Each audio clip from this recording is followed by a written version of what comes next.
दिल्ली के जहांगीरपुरी इलाके में गुरुवार देर रात कुछ लोगों के बीच जमकर हंगामा, मारपीट और चाकूबाजी हुई। इस हमले में 4 लोग गंभीर रूप से घायल हुए, जहां अब्दुल मुतालिक नाम के एक व्यक्ति की इलाज के दौरान मौत हो गई। उस पर चाकू से हमला किया गया था और अन्य 3 लोग घायल हैं, जिनका इलाज बाबू जगजीवन राम हॉस्पिटल में जारी है। दरअसल पुलिस को रात करीब 11 बजे के आसपास जानकारी मिली। तब पुलिस मौके पर पहुंची। तब तक घायलों को अस्पताल ले जाया जा चुका था। पूछताछ के दौरान पता चला कि 2 नाबालिग लड़कों के बीच झगड़ा हुआ था। उनमें से एक की साइकिल की दूसरा नाबालिग लड़के से टक्कर हो गई। इसी बात पर परिवार के अन्य सदस्य भी जब बीच बचाव करने के लिए आए तो झगड़ा बढ़ गया। झगड़े के दौरान मुखिया, उसका भाई मोहम्मद और 3 अन्य लोग, शाहिदा खातून, अब्दुल और कुछ लोग और थे। देखते ही देखते यह झगड़ा 2 गुटों की मारपीट में तब्दील हो गया। झगड़े के दौरान मोहम्मद रुत आज ने मुस्लिम की सीने पर चाकू मार दिया, जिसके बाद उसकी इलाज के दौरान मौत हो गई। पुलिस ने मुकदमा दर्ज कर आरोपी मोहम्मद रोहतास को गिरफ्तार कर लिया है और कुछ अन्य लोग फरार हैं, जिनको पुलिस जल्द पकड़ने का दावा कर रही है। पुलिस के आला अधिकारी द्वारा यह साफ किया गया है कि इस मारपीट में किसी भी तरीके के सांप्रदायिक पहलू नहीं है, क्योंकि दोनों पक्ष के ही समुदाय के हैं और पड़ोसी हैं। इसलिए मामूली कहासुनी में हुए झगड़े पर बात या मारपीट इतनी बढ़ गई कि उसमें एक व्यक्ति की मौत हो गई। फिलहाल पुलिस लगातार मामले की जांच में जुटी हुई है। दिल्ली से संजय सिंह की रिपोर्ट। मोहम्मद फारूक। पहले अपना नाम बता दीजिए। मोहम्मद फारूक। क्या वारदात थी, क्या हुआ था कल रात को यहाँ पे? तो लड़ाई झगड़े हुआ था यहाँ पे, तो हमसे गेट खटखटाया, बोला सीसीटीवी दिखाओ। हमें नहीं आता दिखाने के लिए, फिर हमने सीसीटीवी वाले को बुलाया रात में, उन्होंने दिखा दिया, फिर हमारा पूरा सिस्टम ले गया उठा के। तो पूरा सिस्टम लेके जी। क्या कैसे लड़ाई हुई थी? ये बात हम नहीं बता सकते सर जी। हम पड़ोस में रहते हो, आपको ये नहीं पता कि कैसे क्या लड़ाई हुई? हम काम वाले आदमी ना, अक्सर बाहर रहते हैं, सो जाते आके हमें घर में। अभी ले लेंगे, 1 मिनट। क्या नाम है? अब्दुल तोहीद। क्या हुआ था पूरा बात? ये हुआ था एक छोटे से बच्चे के ऊपर हादसा हुआ था, छोटा सा। इसलिए तो मेरी बहन गई उस मसले को सोल्व करने। ऊपर से उसका आ गया उसका मुखिया, उनने आगे उस पर रोड मार दी पहले। तो उसके मेरी बहन के वाइफ गए उनके पास, है ना, उन्हें भी मारा। फिर मेरा जो भाई था ना, जिसके 16 टाके आए, वो गया तो उसका सर फाड़ दिया। फिर जो ख़त्म हो गया अब्दुल मुतल्लिफ, उसका भी सर फाड़ दिया। फिर सारे को हम यहाँ खींच के लिया है, और लड़ो मत, ये सब खींच के लिया है। फिर हमने यहाँ पे रुके हुए थे, एक ही बारी वहाँ से 25-30 लोग आके मुन्ना भाई पे लिपट गए। रात की कितने बजे की घटना थी? ये कम से कम 11:15 पे। 11:15 की। हाँ। क्या प्रशासन की तरफ से क्या कार्रवाई रहा?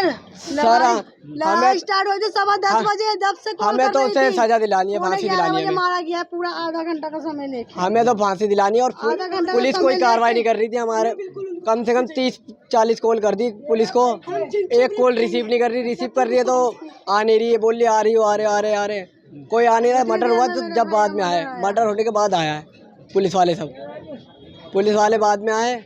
फिर हमने जब जगजीवन गए तो पुलिस वाले हमें भी बोल ले, हमें उल्टा सुना रहे पुलिस वाले।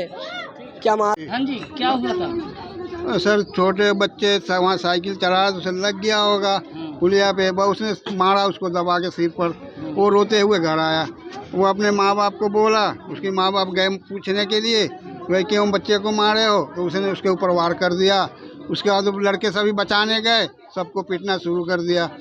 उसके कम से कम 25 आदमी रहे होंगे, 25-50 आदमी। उसने सारे चूड़ी वाले को बुला लिया फ़ोन करके, सारे पूरे वाले को। अब उसके बाद हम भी गए तो सबको बुला के ले आए। कुछ अब चोट उड़ाई, सबको पकड़ के ले आए। मेरे भी चोट हाथ में लगा, अब बुला के यहाँ रख दिए। फिर दोबारा उसने चाकू लेकर के आया, सारे एक रैली होकर के आया और यहाँ पर चक्कू मार करके चला गया। क्या लग रहा है प्रशासन इस पे क्या कार्रवाई किया? प्रशासन सर अभी तक कुछ नहीं किया। जो आदमी चाकू मारा था उसी को गिरफ्तार कर रखा है और कुछ नहीं किया। बाकी उसके 2-4 बच्चे हैं छोटे मोटे, जो घर वालों का, मुखिया जी का लड़का, वही सबको कैद कर पकड़ रखा। बाकी पुलिस प्रशासन के कार्रवाई से आप खुश नहीं है? कोई खुश नहीं हूँ सर मैं इससे। ये तो रात से घटना हो गई, अभी 12-15-16 घंटे हो गए, अभी तक उसने कुछ नहीं लिया। उनके घर फैमिली के पूरे फैमिली घर के अंदर घुसे हुए थे, अभी सब भाग गए छत से ऊपर। अब उन्होंने देखा नहीं बस कि पकड़ नहीं रहा कुछ ना, सिर पे यहाँ फौज बैठा रखे हैं 3-4। कौन लोग थे? जो छुपाने गया उसने हाथ उठाया। कौन लोग थे वो? सर यही लोग थे, चूड़ी वाले सर, 20-30 लोग थे। आपस में आ गए, एकदम झूठ बना के मेरा भाई यहाँ खड़ा था, एकदम आए और भाई को गिरा दिया, चाकू मार दिया। उनके पता भी नहीं चला, ये हमें पता भी नहीं, चाकू मार दिया और मेरे को सर खींच के ले गए मारने के लिए। देखो सर कितना मारा पाइप से, यहाँ भी चोट है, देखो सर कितना मारा है। देखो अब लग रहा है आपकी भाई की मौत हुई है, क्या रीजन रहा? सर यही रीजन, यही पुलिस प्रशासन कुछ कर नहीं रही है, वो बस उनको ही पकड़ रखा है, जिसको वो 30 लोग कांग गए जो उनके साथ आए थे। सर ये सारे छोटे छोटे बच्चों की तस्करी करते हैं, इतने से बच्चों को लाते हैं बिहार से और चूड़ी का काम करवाते हैं बिठा के घर में। अभी तो सब भगा चुका है ये। क्या एड्रेस है जो चूड़ी का लगे? ये सर 810। और सर जितने भी चूड़ी वाले हैं ना यहाँ पर, आप एक बार जाके देखना, सब छोटे छोटे बच्चों की तस्करी करते हैं, इतने से बच्चों की। और कितने रुपए दिहाड़ी देते? सिर्फ 150 रुपये, 100 रुपये, और खाना पीना खिला देंगे और जान से भी मार दिया था अभी कुछ दिन पहले एक बच्चे को। ये सर ये लोग बहुत हरामी है और ये लोग नहीं समझते कि इंसान को कैसे जान मार देते। मेरे भाई को मार दिया सर, मेरा भाई। पहले अपना नाम बताओ। मेरा नाम शबनम हैगा। हाँ, क्या हुआ था बताइए। सर मैं पुलिस वाले को कब से फोन कर रही थी, 1 घंटे से वो लोग आए नहीं। जब मेरे भाई को चाकू मार दिया गया, मेरे भाई को चाकू, हम लोग को घायल कर दिया गया। जब भी पुलिस वाले कोई किसी को अरेस्ट नहीं कर रहे थे, पुलिस वाले ने जब उसको अरेस्ट किया, जब मेरे भाई का खूनी भाग रहा था जल्दी से रोड पे, मैंने उसका कॉलर पकड़ा, सर जल्दी आओ, ये मेरा भाई को उसने चाकू मारा है। जब जाके उसी एक बंदे को अरेस्ट कर रखा है, बाकी उन्होंने किसी को नहीं उठाया अभी तक। अपने फैमिली में कितने लोगों को चोट आई? हम फैमिली में हम 8 जनों को चोट आई है, जिसमें से एक भाई मेरा मर गया। क्या नाम है? उसका नाम अब्दुल मुतल्लिफ हैगा। अच्छा, क्या कितने लोग थे? वो लोग तो सर गिनती भी नहीं हो पाती, 25 से 30 थे। आप CCTV कैमरा चेक करिएगा, उसमें कितने हैंगे, उसमें आप भी खुद हैरान हो जाओगे कि बच्चों पे इतने बड़े बड़े आदमी कैसे वार कर रहे हैं, और वो भी हाथों से नहीं। उन्होंने पुलिस प्रशासन से कार्रवाई की है या नहीं? कुछ नहीं, जिसको मैंने एक को पकड़वाया था सिर्फ वही एक पकड़ा गया है। अभी कोई अरेस्ट नहीं हुआ है। आप लोग की क्या मांग क्या है? हमें सिर्फ उसको फांसी चाहिए। जैसे उसने हमारा भाई, उसके छोटे छोटे बच्चों को अनाथ कर दिया, वो उसको फांसी होनी चाहिए। हमारा भाई भी, उसके बूढ़े माँ बाप का सहारा कौन बनेगा? बूढ़े माँ क्या करते थे? वो बिजली का काम करते थे, अपना जैसे भी करके अपना बीवी बच्चे पालते थे, माँ बाप को संभालते थे। अब उनका वो भी सहारा उन्होंने छीन लिया। छोटे छोटे बच्चे